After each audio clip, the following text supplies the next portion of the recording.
Hey everybody, and welcome back to our 5-Minute Bible Study series. We are talking about Joshua chapter 20 today.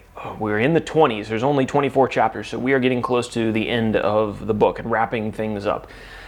So let's answer our questions. Of course, this PDF is available on our website, and there's a link down in the description. So the first question we always ask is when? When did these events happen on the timeline of the world?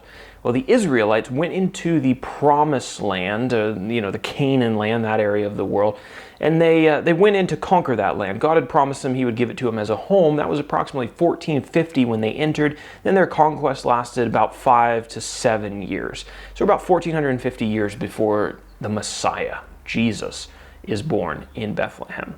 Characters, our main characters. First, we've got Joshua. He's the leader of the Israelites. I'm not going to spend a whole lot of time introducing him because we already know him pretty well if you've been doing this study.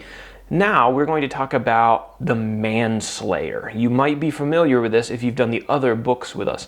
But a manslayer is a person who accidentally kills another person.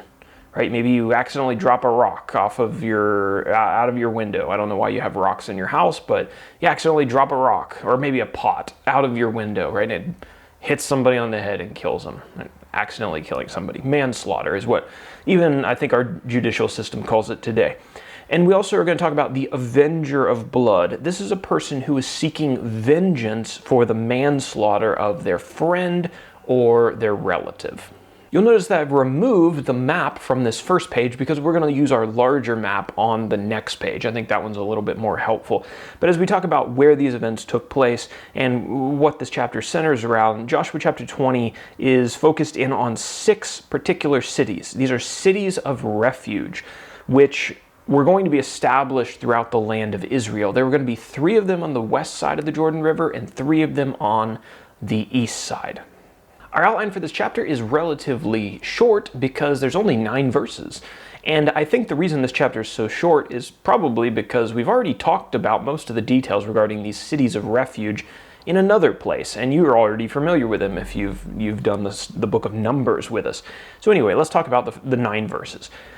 Verses 1 through 9, cities of refuge. God told Joshua to fulfill Moses' command and to appoint the cities of refuge in the Promised Land. These cities were specifically established to protect manslayers. A person who accidentally killed somebody else could run to one of these cities and receive protection from an avenger, the avenger of blood, who was seeking to avenge the blood of their friend or their relative. You can read more about these cities in Numbers chapter 35, right? They weren't designed to protect murderers, right? You couldn't do that. Just people who accidentally killed somebody else. So Numbers 35 for more details.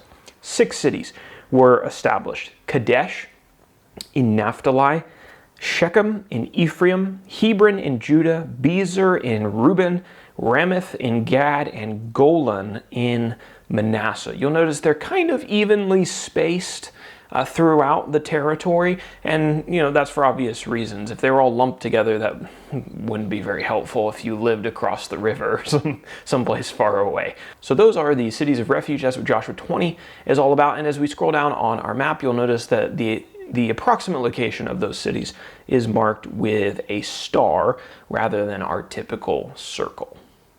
Hopefully, I will see you guys tomorrow for Joshua 21.